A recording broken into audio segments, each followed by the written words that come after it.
Hello, my friends.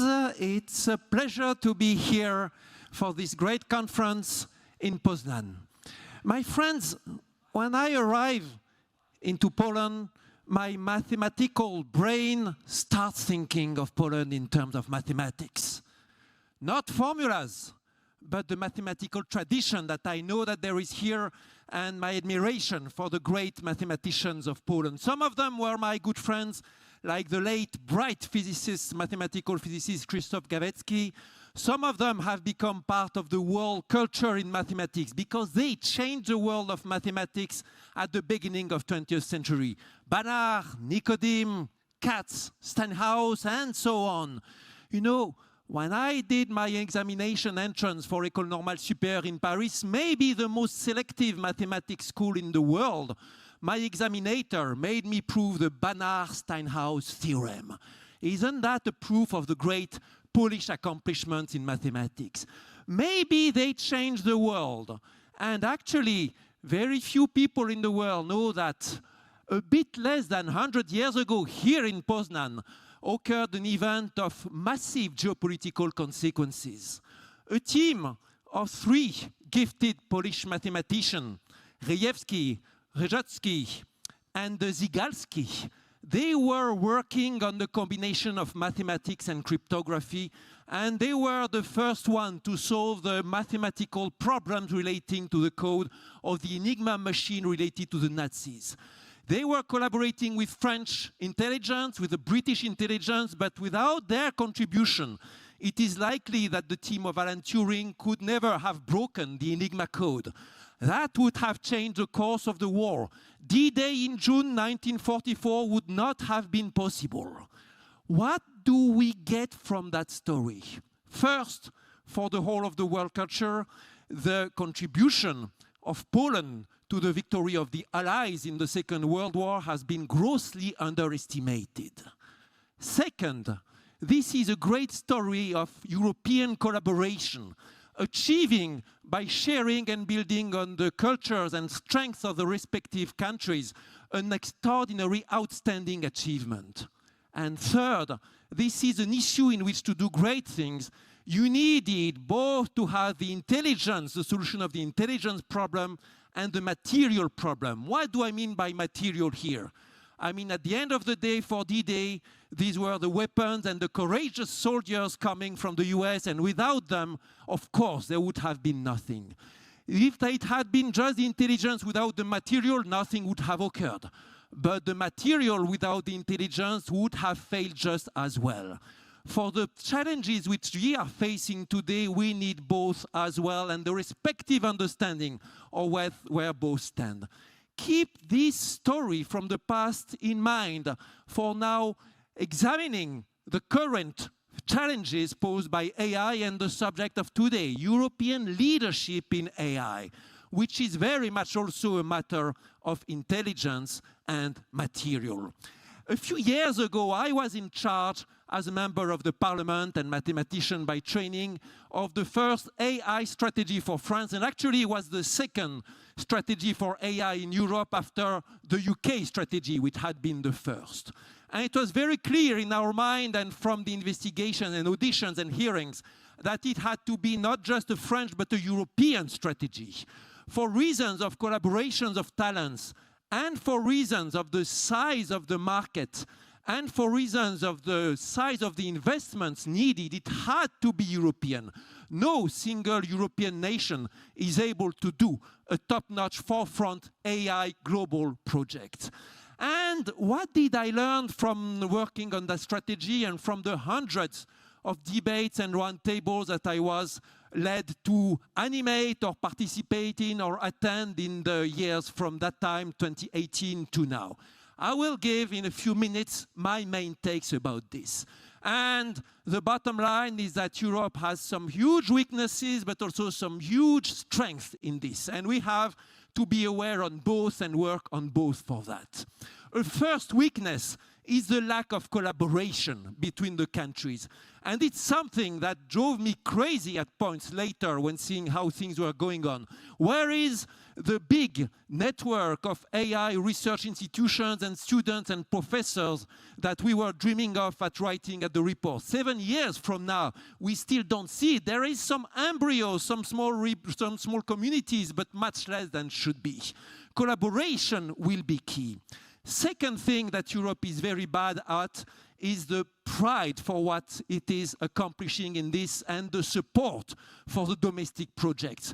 If we just use the technology made by others, we will just be passive, or maybe cyber servants, as I heard this morning quite rightly, of the technology. If we start believing in our projects and funding them, supporting them, making contracts with them, then it's a quite different story.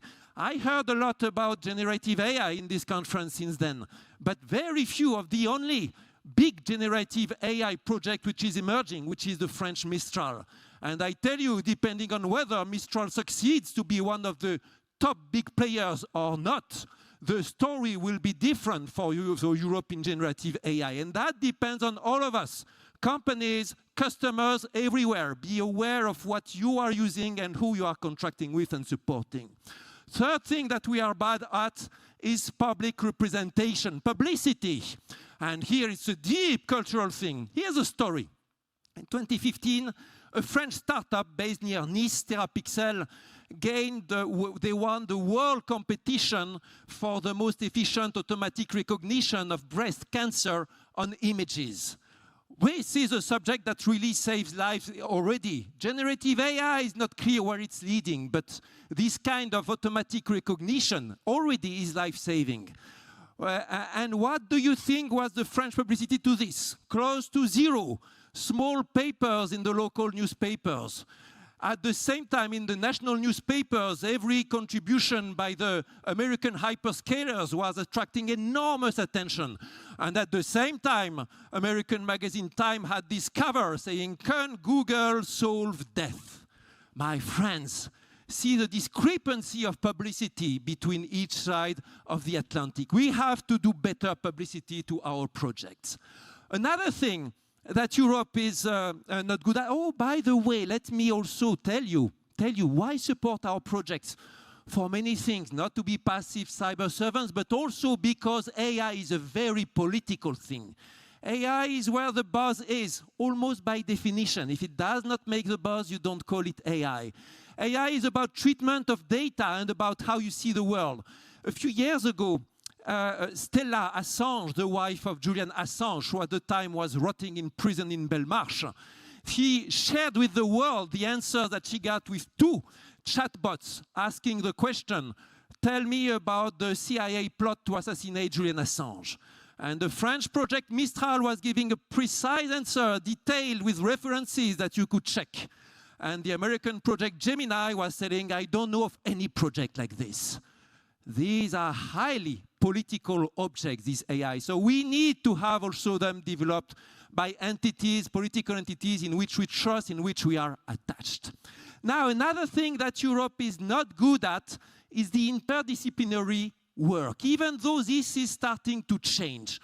And all good AI projects, they are going on by experiencing and experiments and developing by combination between the programmers and the industry or the people who do the business. If you don't have that collaboration, it will not work. And in some countries, in the US, the culture is much stronger. In other countries, Israel is extremely strong for that. That is something we have to learn to improve in Europe also. Finally, not least, Europe is not bad at giving the means to the AI project. What do I mean by that? The material, the money, and the big projects. If you are working as an entrepreneur in AI for the same quality of project, you will get maybe 10 times as much opportunity of funding on the other side of the Atlantic than here in Europe. It's important for this to change, and by this I mean public and private money. That is a lot of weak points, you will tell me. But there are also some very strong points that we have to be proud of and to use.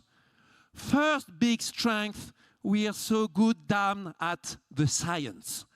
especially when it comes to mathematics and algorithmics. Think that small France has had more Fields medals in mathematics, more Fields medals than any other country in the world except USA. And difference between both countries is quite thin. And France was even more decorated in the past quarter of century than any other country. And think that little Poland has more laureates of the International Olympiad of Informatics than any other country in the world except China. In this part of the world, Eastern Europe, programmers are so damn good. That should have been recognized long ago by the European Union as a top priority to leverage on this talent and prevent them from being absorbed by the United States and North America in general, rather than staying and contributing to the whole European ecosystem. We have to be proud of them and support them. Second thing that we are good at compared to the rest of the world is the culture. You may think it's not what it was in the old days, but still, the appetite of citizens for understanding the technique, for the history of sciences, for the culture of it is very strong. I spent part of my life lecturing in all kinds of audiences. The amount of questions, the amount of curiosity is tremendous. For a subject which is very much constructed not just with the technicians, but also with the users and citizens at large, this is a strong asset. Third thing that we are very strong of is the rules. You will tell me, isn't that a weakness? We should be proud that we did the work on the rules. Okay, no more. Now we have the AI Act. We have to be satisfied with this and not ask for more regulation. And actually, on a few subjects, in particular health research, we need to relax a bit the rules, which are for the moment, too demanding. But we did the work on putting the regulation and the rules, and now this gives us the hands free to work on the making of the projects. Now, another thing that we are good at, and that is important in this, is the culture of open source. Open source is not the magic bullet solving everything, but it will be part of a harmonious development of AI. And there's a strong culture of that in Europe. Think that in Europe it's forbidden to patent an algorithm, and that is a good thing. You cannot patent a mathematical formula. You cannot patent an idea. This impossibility of patenting serves to accelerate the progress.